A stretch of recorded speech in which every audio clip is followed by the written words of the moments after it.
छात्रों को नमस्कार। जय श्री राम। प्रोजेक्टाइल पढ़ रहे थे। प्रोजेक्टाइल में एग्जाम्पल नंबर 3 तक हम पढ़ चुके थे। एग्जाम्पल नंबर 4 देखिएगा बच्चों। एक शिकारी 200 मीटर दूर और 50 मीटर ऊंचे पेड़ पर बैठी चिड़िया को लक्ष्य बनाता है। यदि प्रक्षेप दिशा 37 से tan इनवर्स 3/4 का कोण बनाती है तो गोली को बंदूक से किस वेग से छोड़ना चाहिए। ये बहुत महत्वपूर्ण प्रश्न है।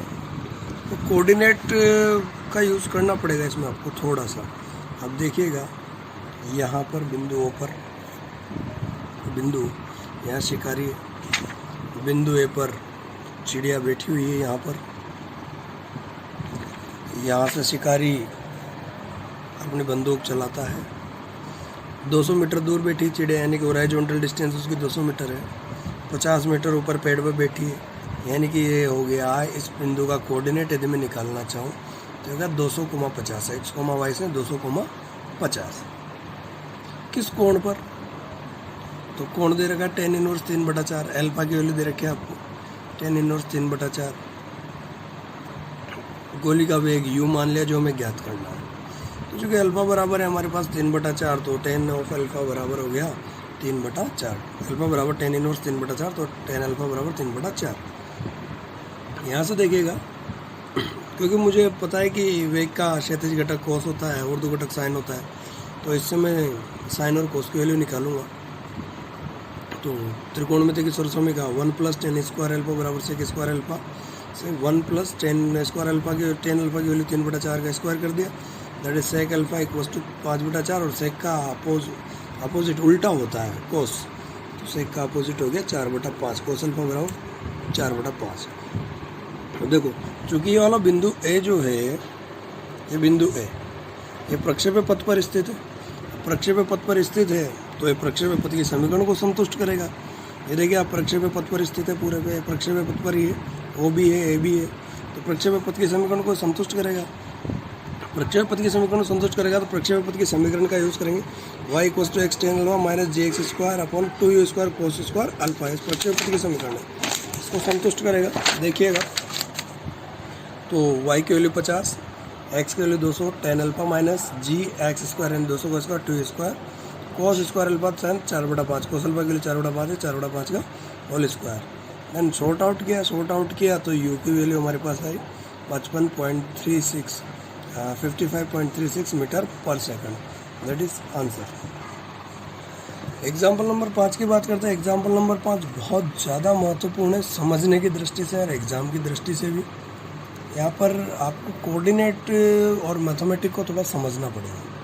टेनिस की एक गेंद 120 सेंटीमीटर की ऊंचाई से क्षैतिज दिशा में फेंकी जाती है और भूमि पर 1000 सेंटीमीटर दूर जाकर गिरती है। यदि गेंद खिलाड़ी से 500 सेंटीमीटर की दूरी पर स्थित जाल को छूती जाती है तो जाल की ऊंचाई ज्ञात कीजिए। समझिएगा सवाल को, देखिएगा।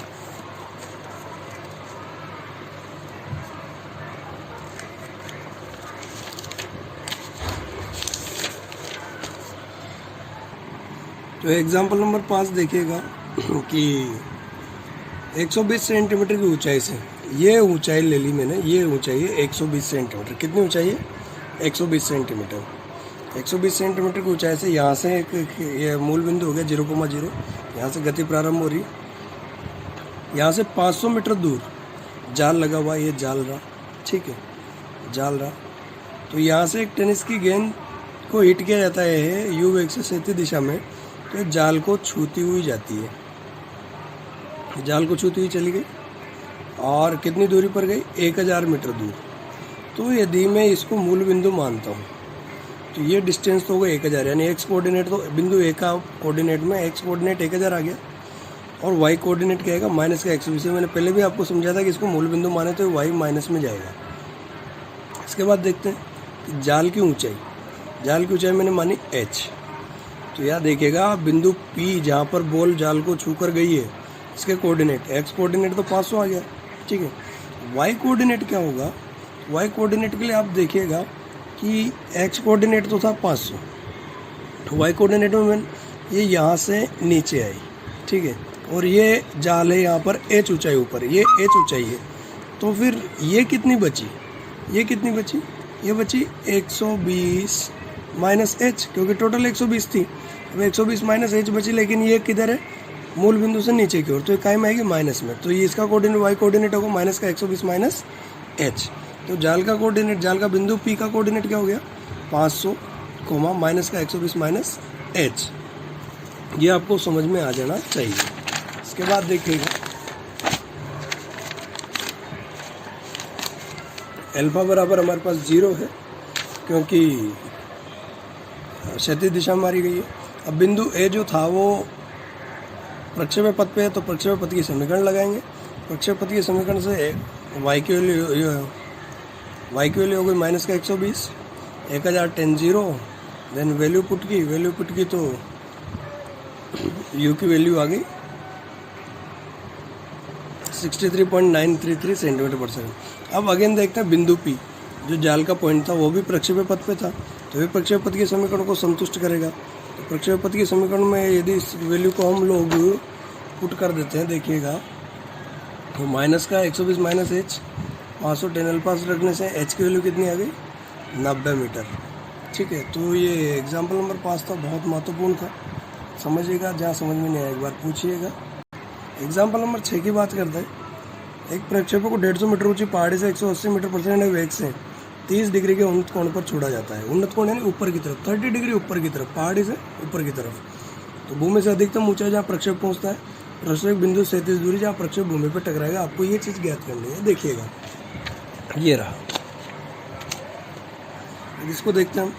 तो ये 150 मीटर ऊंची पहाड़ी है, बिंदु यहाँ से 30 डिग्री के उन्नत कोण पर यानी कि ऊपर की ओर के कोण पर इसको छोड़ा जाता है 180 मीटर पर सेकंड वेग से। तो वर्टिकल वेग हो गया 180 साइन 30 और हॉरिजॉन्टल हो गया 180 कोस 30। ये प्रक्षेप ऐसे जाएगा, ऐसे गति करेगा और यहाँ पे आ जाएगा। मैं मानता हूँ ये कितनी डिस्टेंस पे है, हॉरिजॉन्टल डिस्टेंस x है, कितनी x। वर्टिकल डिस्टेंस आपको दे रखे उसने 150 मीटर है। ठीक है, तो आपको एक तो महत्तम ऊंचाई ज्ञात करनी है, सिंपल सी बात है। यदि आप इसको यहाँ से ड्रॉ करो तो ये तो पूरा पैराबोला बन गया, इतना सा ओ से यहाँ तक, इस पॉइंट तक ये पूरा पैराबोला बन गया। तो यहाँ पर यदि आप पैराबोला के समीकरण से सूत्र से मैक्सिमम हाइट ये वाली निकाल लो और उसमें 150 प्लस कर दो तो मैक्सिमम हाइट आ जाएगी। ठीक है, और क्षैतिज दूरी आर निकालनी है हमें, जो एक्स मान रखे हमने, परास जो होती है। देखिए माना प्रक्षेप है कि पहाड़ी से अधिकतम ऊंचाई एच है, भूमि से महत्तम ऊंचाई एच डैश मान ली मैंने। एच डैश की वैल्यू हो गई 150 प्लस एच, ये वाली मैंने एच मानी, ये। ठीक है, तो सिंपल सा फॉर्मूला लगाया, then H equals to square sine square alpha upon 2g, इसके लिए 180 साइन 30, देन सोल्व किया, एच के लिए 412.84 आ गई। तो अब मैक्सिमम हाइट कितनी हो जाएगी, इसमें 412.84 में हम लोग 150 को प्लस कर देंगे। 150 को हम लोग प्लस करेंगे, 150 प्लस करते हैं, ये मैक्सिमम हाइट आ गई 562.844 मीटर। अब O2 एक ही बात करते हैं, O2 है, देखिएगा ये रहा आपका O2 है, ये O रहा और ये A रहा, O2 है। तो O2 है, सबसे पहले हम क्षैतिज गति की बात करेंगे। क्षैतिज गति में वेग होगा ux, that is u cos alpha 180 कोस 30, तो इसकी वैल्यू आ गई 155.884।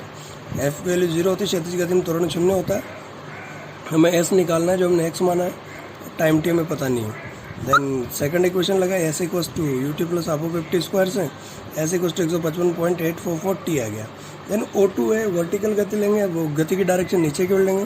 Then uy that is u sine alpha, अब ये वेग ऊपर की ओर था, देखिएगा तो u साइन अल्फा था, ये u साइन अल्फा 180 साइन 30 ऊपर की ओर था, लेकिन हम किधर ले रहे हैं गति को, नीचे की ओर। तो वेग होगा माइनस में, तो हो गया माइनस का 90 मीटर पर सेकंड। एफ की वैल्यू प्लस का जी की गति नीचे लेंगे, एच की वैल्यू 150 मीटर है।